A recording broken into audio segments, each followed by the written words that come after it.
Hi, ladies and gentlemen. I would like to show you how to add a contact in Handheld Contact. It's actually very simple. If I click on the Contacts option, inside here we have a plus sign in which I can go and click on that plus sign and add a new contact.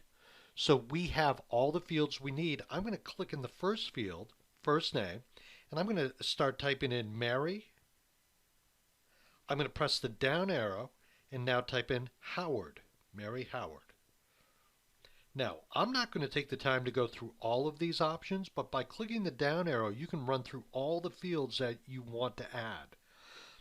When you're finished, simply click Done, and you've added a new contact. We have Mary Howard.